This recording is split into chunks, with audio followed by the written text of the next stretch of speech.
जय हिंद दोस्तों, स्वागत करता हूं आपके अपने ब्यूटीफुल चैनल MLU स्टडी में। सो गाइज, आज से हम जो राजस्थान की लैब असिस्टेंट जो भर्ती निकली है उसका जो फिजिक्स का जो पोर्शन है वो सारा अपन क्लियर करने वाले हैं। और फिजिक्स के पोर्शन में जितने भी प्रकार से क्वेश्चंस बनते हैं पेपर के अंदर, प्रीवियस ईयर के क्वेश्चन और जो भी प्रैक्टिस सेट बनते हैं वो सारे हम करने वाले हैं। आप इस चैनल को लगातार देखते रहिए और विजिट करते रहिए, ठीक है। तो सबसे पहला जो अपना टॉपिक है लैब असिस्टेंट के लिए वो है अपना सेंटर ऑफ मास यानी कि द्रव्यमान केंद्र। देखिए, सेंटर ऑफ मास यानी कि द्रव्यमान केंद्र। समझिएगा कि सेंटर ऑफ मास क्या होता है। समझिए सेंटर ऑफ मास क्या होता है। देखिए, नॉर्मल भाषा में बताऊँ मैं तुम्हारे को कि सेंटर ऑफ मास किसी बॉडी का एक ऐसा पॉइंट होता है। ध्यान रखना कि सेंटर ऑफ मास किसी बॉडी का एक ऐसा पॉइंट होता है जहाँ पर हम उस बॉडी का सारा मास या फिर सारा का सारा द्रव्यमान केंद्रित होता हुआ मान सकते हैं। जैसे बचपन में आप क्या करते थे, एक लकड़ी ली, जैसे मान लीजिए ये मेरे पास एक लकड़ी है, आप क्या करते थे, इसको अंगुलियों पे नचाते थे, ऐसे अंगुलियों पे नचाते थे ऐसे। तो कहीं ना कहीं आप उस बॉडी का सेंटर ऑफ मास ढूंढ निकालते थे और फिर आप उसको नचा देते थे। जैसे इस मार्कर को मैं नचाना चाहूँ तो ये देखिए, ये आपके पास इस ये मार्कर का सेंटर ऑफ मास पकड़ लिया मैंने। देखिए, इस मार्कर का सेंटर ऑफ मास पकड़ते ही ये मार्कर बैलेंस पोजीशन में आ गया। ठीक, ये मार्कर बैलेंस पोजीशन में आ गया। लेकिन अगर इसका सेंटर ऑफ मास में हटा दूँ, ये देखिए ये नीचे गिरने लग गया। ठीक, तो सेंटर ऑफ मास एक ऐसा पॉइंट होता है किसी बॉडी का जहाँ पर हम सारा का सारा मास कंसंट्रेट होता हुआ मान सकते हैं या कि उसका द्रव्यमान केंद्रित होता हुआ मान सकते हैं। चलिए, लेकिन ऐसे चूजों वाले क्वेश्चन आपके लैब असिस्टेंट में नहीं पूछे जाएंगे, आपके न्यूमेरिकल्स पूछे जाएंगे। ठीक, अभी तो मैंने कंसेप्ट बता दिया। देखिए, सबसे पहले अगर दो बॉडी प्रॉब्लम है, मान लीजिए अब आपके पास ये मैंने कोऑर्डिनेट सिस्टम मान लिया, ये इसका ओरिजिन है, ये दो बॉडीज है, ये फर्स्ट बॉडी M1 है, इसका पोजीशन, इसका जो स्थिति सदिश है ना, पोजीशन वेक्टर R1 है। इस M1 मास का ओरिजिन के रेस्पेक्ट में पोजीशन वेक्टर R1 है और इस M2 मास का इसके पोजीशन के रेस्पेक्ट में क्या है, वेक्टर क्या है, R2 है। ठीक, अब ये क्वेश्चन कह रहा है कि आपको इस बॉडी का जिसमें दो पार्टिकल्स हैं M1 M2, इसका सेंटर ऑफ मास निकाल के बताइए। तो एक अच्छा सा फॉर्मूला है, देखना कि centre of mass equal to M1 R1 plus M2 R2 divide by R1 plus R2। ये आपका फॉर्मूला निकल के आ गया। अगर बॉडी n बॉडी प्रॉब्लम्स है, अगर n पार्टिकल्स है उस बॉडी में, तो देखना कि centre of mass for n particle कैसे लिखते हैं, M1 R1 M2 R2 plus dot dot dot, आगे से आगे चलते जो जितने पार्टिकल है उतने से आगे उसका पोजीशन वेक्टर को जोड़ लो। ये आ गया आपके पास सेंटर ऑफ मास निकल के। ठीक, बात यहीं पर ख़त्म नहीं होती। ये फॉर्मूला कब लागू होता है, जब आपका सेंटर ऑफ मास ओरिजिन पर रहता है।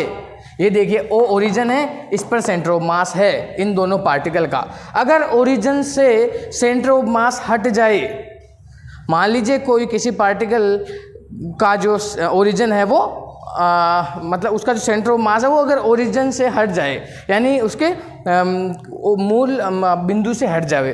देखिए, अगर ओरिजिन से हट जाता है तो इसको अपन DCM equal to DR1 plus DR2 divide by R1 plus R2, M1 DR1 M2 DR2 divide by DR1 plus DR2। इसको सही ढंग से लिख लेते हैं, M2 DR2। जी, जब अपना जो पार्टिकल है या फिर उस बॉडी का जो सेंटर ऑफ मास है ना वो ओरिजिन से थोड़ा आगे पीछे हो जावे, तब ये आपके पास लगने वाला है फॉर्मूला। ठीक बात। चलिए, ये तो आपके कंसेप्ट हो गया सेंटर ऑफ मास का। अब जो बनता है क्वेश्चन एग्जाम में वो किस प्रकार से बनता है, बिल्कुल पिछले जो साल में जो क्वेश्चन पूछे गए थे बिल्कुल चूजों वाले क्वेश्चन थे और आपको उसमें दिक्कत नहीं आनी चाहिए थी। चलिए, मैं आपको बता देता हूँ, पिछले साल का एक क्वेश्चन दिया हुआ है कि क्वेश्चन देखना, समझने की कोशिश करना। यहाँ पर मैं बता रहा हूँ, क्वेश्चन लिख रहा हूँ, ये क्वेश्चन में जो डेटा है वो मैं लिख रहा हूँ और क्वेश्चन अगर आप चाहते हो तो मैं ऊपर चला दूंगा स्क्रीन पर। ठीक है, क्वेश्चन क्या है कि एक बॉडी है, ठीक है, M1,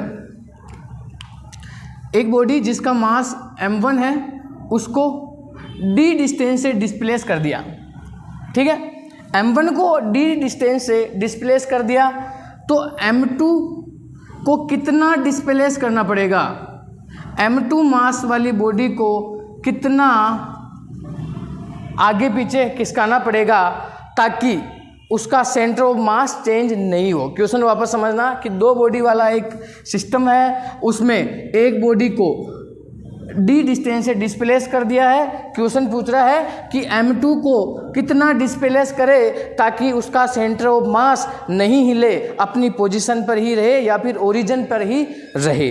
ठीक, क्वेश्चन आपके पास जो है फॉर्मूला क्या है, centre of mass equal to m1 r1 plus m2 r2 divide by m1 plus r1 plus r2, यहाँ पर वेक्टर लगा देना। ठीक, चलिए अब देखिए सेंटर ऑफ मास, अब डेटा यूज करिए। m1 तो m1 ही है क्वेश्चन के अंदर, m1 को कितना डिस्प्लेस किया बेटा, d से, तो इसको इंटू d कर दो प्लस, अब वो पूछ रहा है m2 को कितना डिस्प्लेस करे ताकि सेंटर ऑफ मास आपका हिले नहीं, तो m2 को मान लीजिए मैं x डिस्प्लेस कर देता हूँ, x डिस्टेंस पर डिस्प्लेस कर देता हूँ या फिर इसको विस्थापित कर देता हूँ ताकि आपका सेंटर ऑफ मास हिले नहीं। चलिए नेक्स्ट, नीचे क्या है r1 प्लस r2, r1 कितना है d, r2 कितना मैंने मान लिया x मान लिया। ठीक, चलिए, लेकिन क्वेश्चन में एक कंडीशन दे रखी है कि सेंटर ऑफ मास नहीं हिलेगा, सेंटर ऑफ मास नहीं हिलेगा यानी वो ओरिजिन पर ही रहेगा, तो सेंटर ऑफ मास में ओरिजिन इसका वैल्यू 0 लिख दो, m1d plus m2x divide by d plus x, ये पूरा उधर जाएगा 0 बन जाएगा, आपके पास मिलेगा m1d plus m2x equal to 0, निकालना क्या है आपको x, तो m2x equal to m1d, x equal to m1 divide by m2 dot d, तो किस आंसर में क्या आएगा आपको d equal to m1d x equal to m1d divide by m2, यानी आप उस पार्टिकल को इतना डिस्टेंस से डिस्प्लेस कर दो, m2 को इतना डिस्टेंस से डिस्प्लेस कर दो ताकि उसका सेंटर ऑफ मास अपने ओरिजिन पर ही रहे। इसमें डायग्राम बना के समझते हैं, मान लीजिए ये m1 था, ये m2 था, अब ये कह रहा है कि m1 को डिस्प्लेस करके इसने यहाँ ले आया था, ये d डिस्टेंस पर डिस्प्लेस करके ये यहाँ पर ले आया था, तो अब ये कह रहा है मान लीजिए पहले इसका सेंटर ऑफ मास यहाँ था, ओरिजिन यहाँ मान लेते हैं। ठीक, तो अब ये कह रहा है कि इस m2 को कितना आगे डिस्प्लेस करूं ताकि ये जो सेंटर ऑफ मास है वो चेंज नहीं होवे। क्वेश्चन का लैंग्वेज यही था। ठीक, इतनी बात समझ में आई कि नहीं आई, आशा करता हूं आपको ये बात समझ में आ गई। पिछले साल का क्वेश्चन था, लेकिन यहाँ पर आपके पास क्वेश्चन थोड़ा लेवल का भी आ सकता है कि इस क्वेश्चन में आपको ऐसे भी बोल सकता है कि सेंटर ऑफ मास भी मान लीजिए हिल जाए। देखना कैसे क्वेश्चन बनता है आपके पास, देखना क्वेश्चन में अभी दे रहा हूँ, मान लीजिए एक m1 मास है, इसको 2 मीटर मैंने डिस्प्लेस कर दिया, m1 को 2 मीटर डिस्प्लेस कर दिया।